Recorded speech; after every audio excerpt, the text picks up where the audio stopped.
B2B marketers love new and shiny toys. We're constantly checking out services and products that sound interesting, even if our toy box is overflowing. You just never know when something different will emerge as a game changer. If you've been watching TikTok over the past couple of years, a few things have happened. One, the number of users has surpassed 1 billion.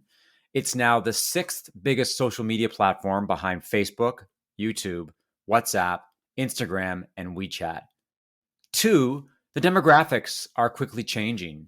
It's no longer dominated by teenagers dancing to music, although there's still a lot of that.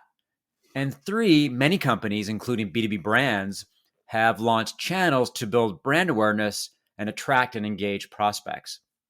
If you're a B2B marketer, you need to explore TikTok to understand how it works and whether it's time to at least experiment with it.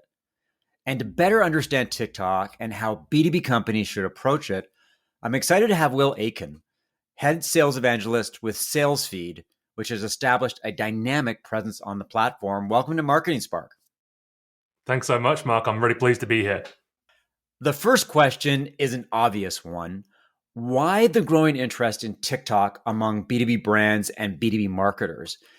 Is it a combination of LinkedIn / Twitter / Facebook fatigue and curiosity about TikTok and its 1 billion users? Loaded question, softball question.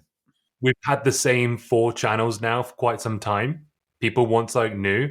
We have shiny object syndrome where we see something exciting and new and that looks fun. We want to try it. So I think that's why a lot of B2B brands are turning there. But the other flip side of it is the 1 billion users. They're realizing that there must be some of their demographic within that user base. And with the huge organic reach that TikTok generously gives out, you don't have to invest much to get in front of a lot of people there.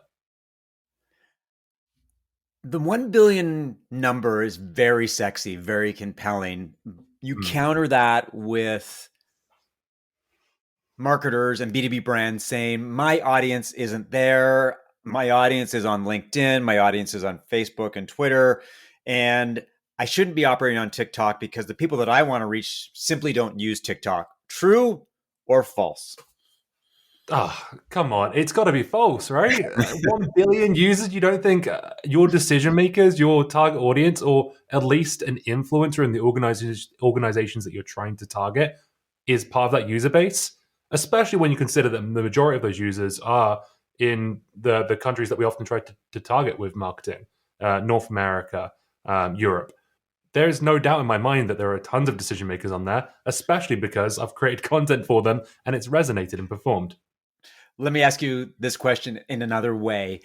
Assuming that our target audience, potential prospects, are on the platform, how are they using the platform? Are they using it for entertainment, or are they also using it to discover and find out information about business services and products? Yeah, that's a good question. And I think anyone who's spent some time on TikTok will understand this more. I don't think anyone goes on Facebook to look for new products really, or Instagram, but yet we still use those channels heavily now in B2B. But the feeling on TikTok is either you're going to get a very quick laugh or you're going to feel, I say, like you learned something. So I feel like people are there for 2 reasons. One, the algorithm is very smart. It learns your interest very quickly, and then it gives you more of that stuff. So it's a place to find out more about your interest, maybe learn a thing or two. But also the content is in a very entertaining format, which is what keeps you scrolling so much. So I think they're there to learn, and I think they're there to be entertained.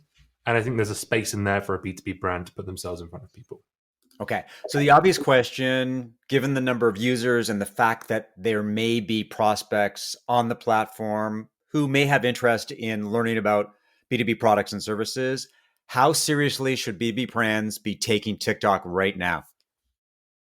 I think right now is the most serious time to be taking TikTok into consideration.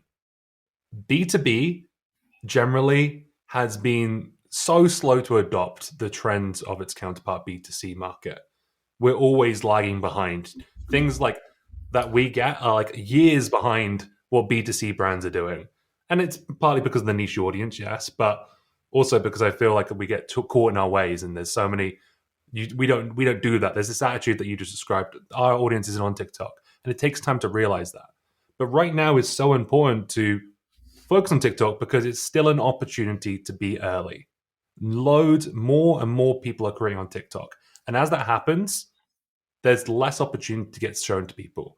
Imagine back in, let's say, 2010, I'm sure a lot of people were saying these things about Instagram and Facebook.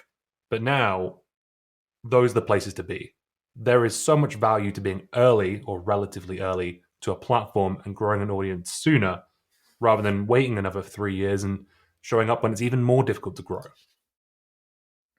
So on the flip side, what is the risk to a B2B brand if they dismiss TikTok, if their views of TikTok are cautious or they're not convinced about the platform's potential? A year from now, 2 years from now, what happens to those brands when they look at the TikTok platform?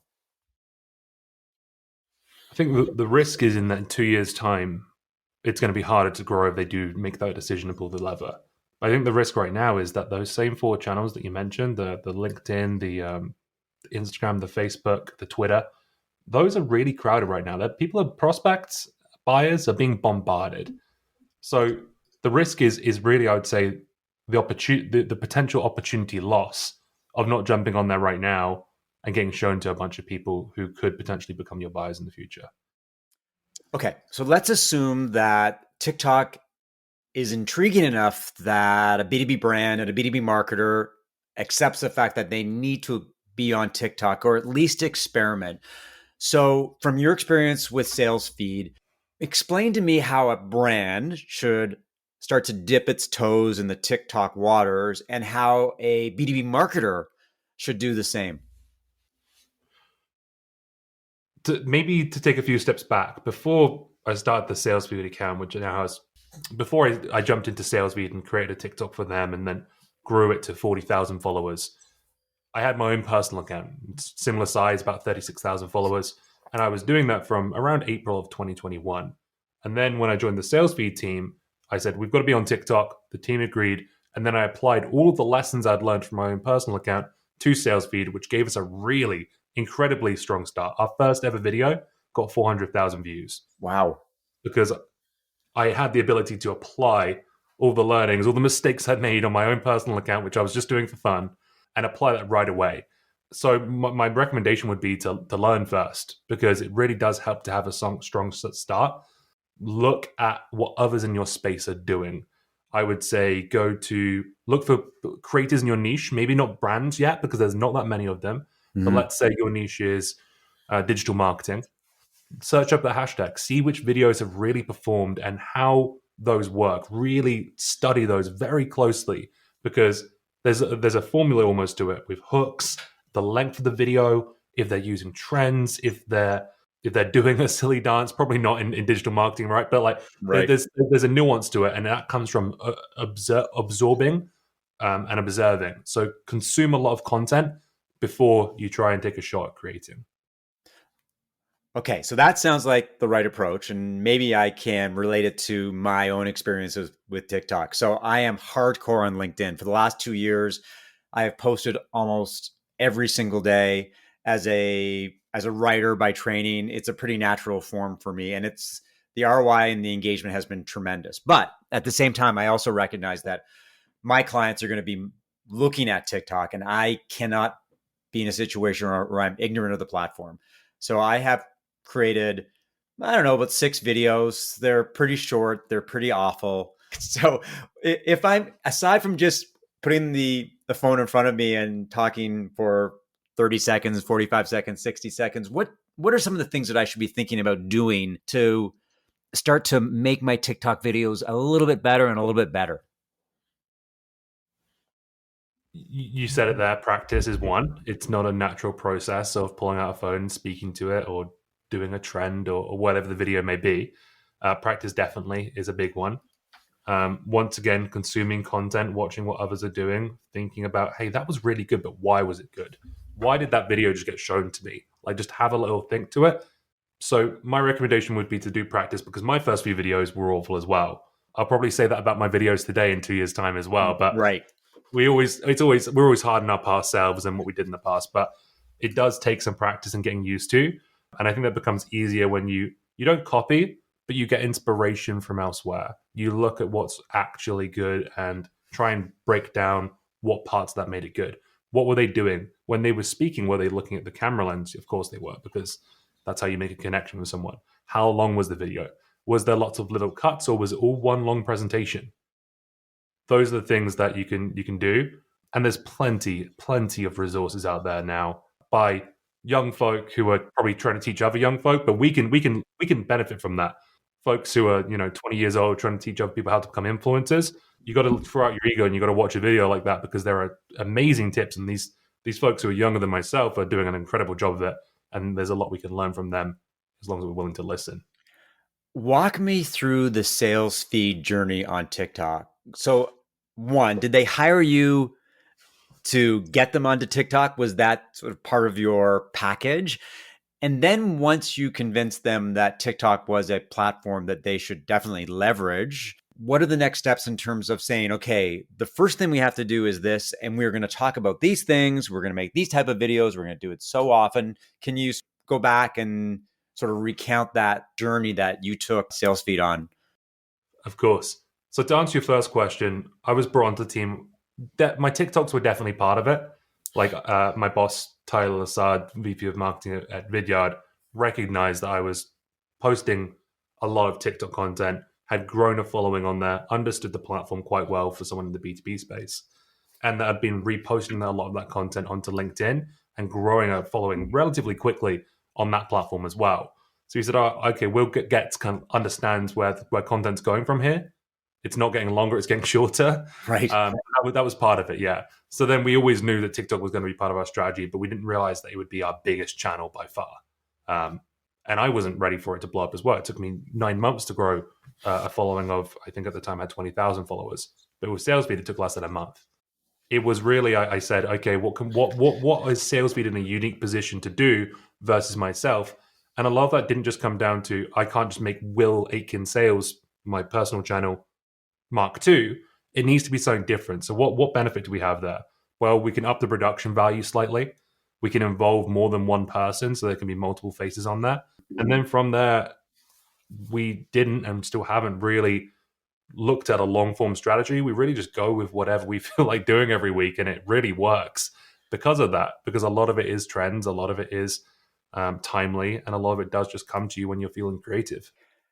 Can you provide some more details into the type of topics that you video and frequency? How do you produce your videos? Is it on the fly? Do you have a script? Is it structured, unstructured? I think that'll give people some guidance in terms of how they should approach videos, because I think a lot of people probably think that these things have to be overly produced, and it seems like that's not the case at all.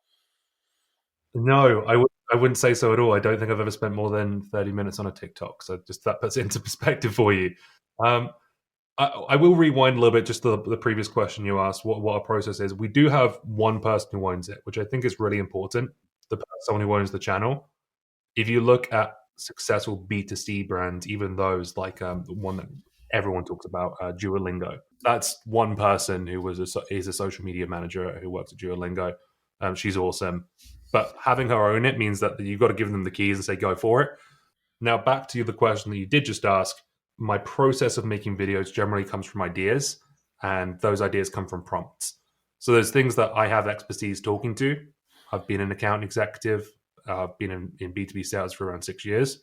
I have some experience that I can share, tips, strategies. I can repurpose those in a fun format. For example, one that we did was the sales help desk, which is like me doing a skit where someone calls up a help desk and asks a sales related question, and then I give them the answer and pretend that I'm working in a call center, but I'm still giving a tip.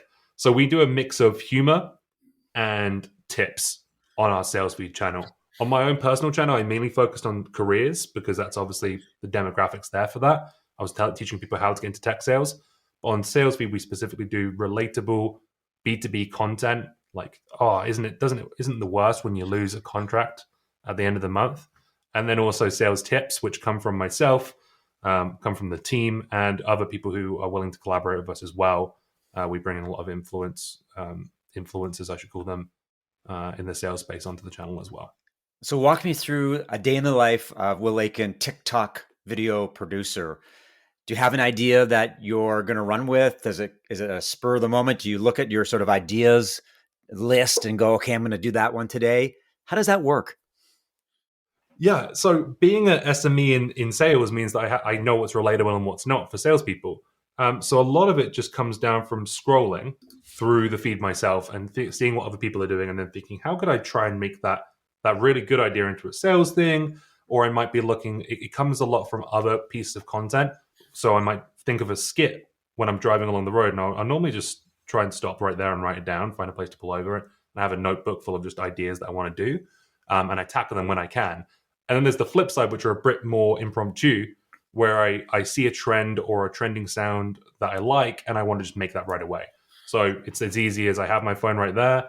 I'll think, what do I need to do it? I'll get my tripod, my ring light, my setup down here is pretty ready for it, and then I'll just go ahead and make a video right there and then, as long as I don't have psych in my calendar like I did today when I was late to this podcast recording. Right. Because that's exactly what I was doing. I got distracted by making a video, and then I walked away from my laptop and didn't hear the ding, right? Because I wanted to make it right there and then, because I had the idea fresh in my mind. But there's other things that I write down. So I'm always looking for inspiration from things on LinkedIn, Instagram, other TikToks, other creators, not just B2B creators, but B2C creators. I think there's a lot of inspiration we can get from those folks. We live in a world of content repurposing, recycling, distribution. When you're doing TikTok videos, what do you do after that in terms of making sure that you're extracting as much ROI from each video that you make? And how do you adjust your videos for other platforms? Is a video on Instagram and Facebook different from what you might do on TikTok? Repurposing is one of the best parts about TikTok. It's why I really like it, because you can have a video that goes on TikTok and gets 200 views, and then what do you do with it? You can put it on YouTube, you can put it on Instagram, you can put it on LinkedIn, which I've grown an entire following basically just doing that. Because on LinkedIn, it's still very new to everyone. They're like, oh, wow, a video. I didn't expect to see this in my feed. Right. The thing that you mentioned, repurposing, and I thought we were going to go down a different road there, is that what I see a lot of brands doing, and a lot of creators as well, are making the mistake of trying to repurpose content from other platforms onto TikTok. And I think that's where people are falling into a lot of traps because of traditional B2B marketing, is like the content pyramid, I think it's called. I don't know, I'm more of a salesperson than a marketer. But there's like, you build a big piece of content, and then you cut it up and you put it in lots of different places. People don't come onto TikTok to watch a 1 minute section of a webinar. That's not why they're on that platform. Mm-hmm. If they wanted that, they would go onto YouTube and find it. So I see a lot of brands, a lot of people grabbing like a snippet from a webinar or a podcast recording and trying to make it work on there. One, it's normally landscape, so that's not going to work, because if you scroll 100 times, you'll probably see one landscape video on TikTok. And then the second piece is the content it's not, the time to value on it just isn't quick enough.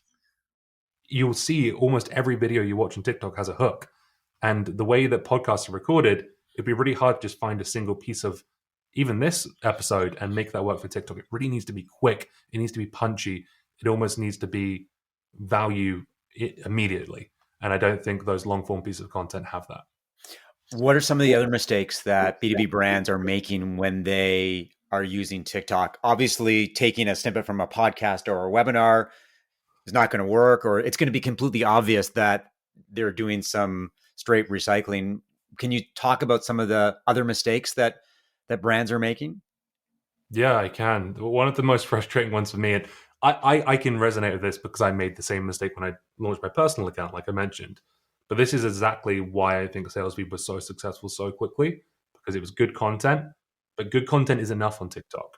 Because as you mentioned, a lot of those 1 billion users are very young people who have no interest or business watching B2B content. So if you just put up a video of, I don't know, a sales tip or even a relatable, funny video about how losing deals at the final hour, and then you put that on TikTok and it gets shown to a 14-year-old, they probably won't get the joke or won't find value in the tip. Mm-hmm. So they're scrolling and they're not going to engage. And what does that mean? Your video stops getting showed to people.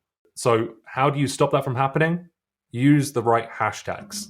Hashtags on LinkedIn and Instagram and even Twitter, they're almost like an afterthought these days. But on TikTok, it's still really important to tell TikTok who to show your content to. You have to be, hey, this is B2B marketing content. This is B2C, B2B sales content. And if you tell TikTok that, then it will show you your videos. If you say put hashtag B2B sales, it will show your video to people who have engaged with videos that have that hashtag in the past. And it can fall into a trap because people go on there, they post their first video, oh, they put hashtag sales. Well, what was your video actually? It was a hashtag B2B sales demo tip, let's say. But now you put hashtag sales, it's going to get shown to realtors, it's going to get shown to insurance salespeople, it's going to get shown to car salespeople. So it's really important to research those hashtags as well because they're also counterintuitive sometimes. Hashtag sales isn't enough. You've got to get specific. This is a B2B sales tip. I want to be shown to B2B salespeople. And therefore, it gets shown to the right people. They will engage and your video will get shown to more people. If you do that too many times in a row, if you post 10 posts that get low engagement, you fall out of trust a little bit with TikTok and it stops showing your video to as many people. You'll see this on a lot of accounts. If you go on their accounts, you'll just see 100 views, 100 views. They're not getting any views. And that's because they've consistently posted low performing content. It might not be because the content was bad. It just got shown to the wrong people, so it got no engagement. So it's really important to find out hashtags. And the best way to do that is find, once again, creators in your space, in your niche, who are already doing well, and look at what hashtags they're using. And that's probably a 5-hour exercise before you do anything or post anything. You need to make sure you understand that part.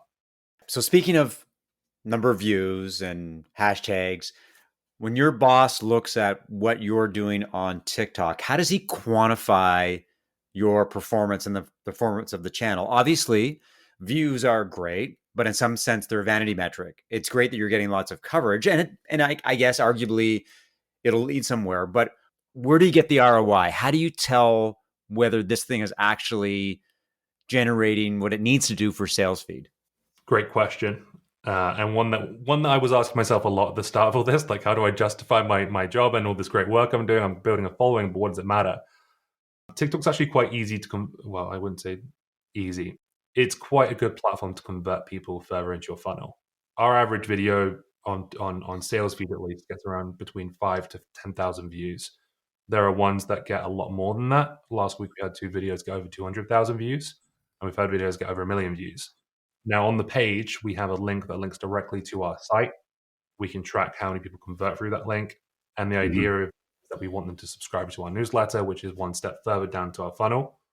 Sales feed is a business model. We're a media brand that sits under Vidyard. We think TikTok is right at the top of our funnel, which is great because that's where we have the most followers. We want to convert them further into more engaged stages in our funnel, which is newsletter, YouTube subscribers, LinkedIn followers, and then eventually that funnel leads into Vidyard, which is the whole purpose of what we're building here. So sales feed has become, on LinkedIn, let me back up here. When I was looking at B2B brands that are doing well on TikTok, 2 companies keep emerging, PandaDoc and Chili Piper. And in the comments, someone said, you got to look at what Will Aitken is doing with sales feed. So when you look at the B2B SaaS landscape on TikTok, what are the brands that are doing a really good job of leveraging the platform properly? Because I imagine there's a lot of brands who are doing it badly, and there's an awful lot of brands that are not doing it at all. And those are the ones that need to be inspired. They're the ones that need to see on the platform that there are companies just like them that are getting benefits from using TikTok. I think, yeah, Chili Piper is one that I love. I love the team there. I talk to them quite a lot. They do a really good job. And one of their most successful videos, you can see why it was very successful. And I think it was a recruitment video. So they really spoke to the right demographic and used the right hashtags on that. So Chili Piper comes to mind. PandaDoc, yes. But really in the B2B landscape, other than, I'd say Chili Piper, PandaDoc maybe, Refine Labs are doing pretty well right now as well. Beyond that, not a whole lot come to mind. I don't want to upset anyone because I might forget to mention someone else. A lot of creators in the B2B space are now doing a really good job as well. I'm seeing some big people, rainmakers in the sales space, jump on the platform, and I've spoken to a lot of them as well. Sam McKenna from Sam Sales Consulting, Will Allred from Lavender, Morgan Ingram from JB Sales. Those folks will jump on the platform and growing followings relatively quickly. But brands, I think they're really lagging behind.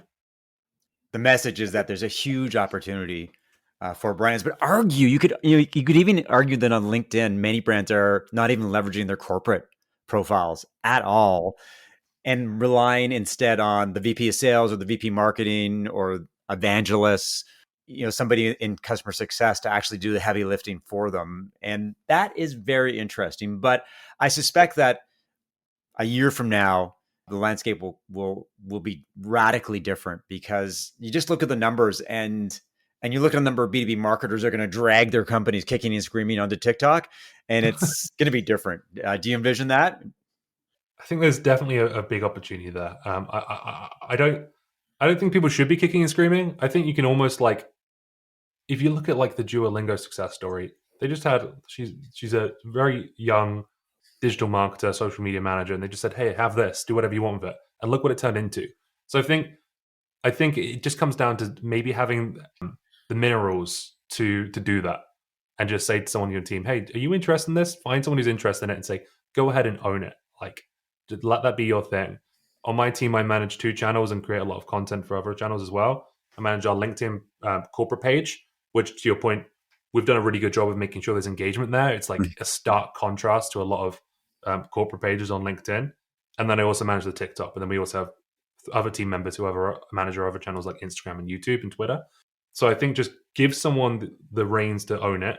Say, don't be offensive, but take risks. And then let that person, it's all about finding the right person and enabling your evangelist essentially to own the brand as well to a certain extent.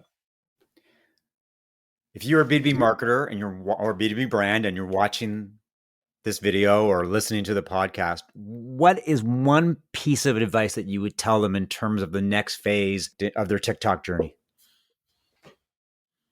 Start, like, you gotta get on that. Like, most people who listen to this definitely don't have a TikTok account corporate yet.